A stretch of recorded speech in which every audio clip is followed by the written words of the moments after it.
Hello, sa video na ito, ituturo ko sa inyo kung paano i-unlock ang Facebook profile gamit lang ang cellphone. Kung dati nakalock ang profile mo at gusto mo nang muling makita ng lahat ang posts at photos mo, sundan mo itong step-by-step tutorial.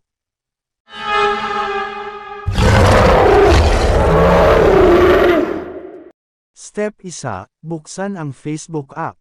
Una, buksan ang Facebook app sa cellphone mo. Siguraduhin na naka-login ka sa account na gusto mong i-unlock. Step 2, pumunta sa profile. Pumunta ka sa profile mo. Itap ang profile picture o pangalan mo para ma-open ang timeline mo. Step 3, hanapin ang 3 dots. Sa ilalim ng profile name mo, makikita mo ang tatlong tuldok o. Itap mo yun para lumabas ang options. Step 4, itap ang Unlock Profile. Hanapin ang option na Unlock Profile o kung sa ibang FB version, Remove Profile Lock.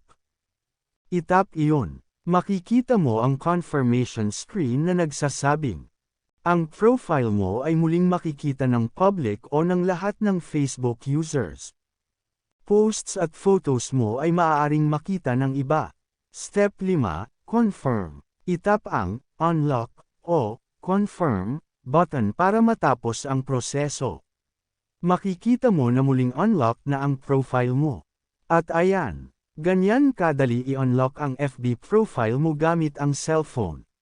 Kung nakatulong ang video na ito, i-like, mag-comment kung may tanong, mag-subscribe para sa mas maraming Facebook at mobile tutorials. Salamat sa panunood at happy unlocking!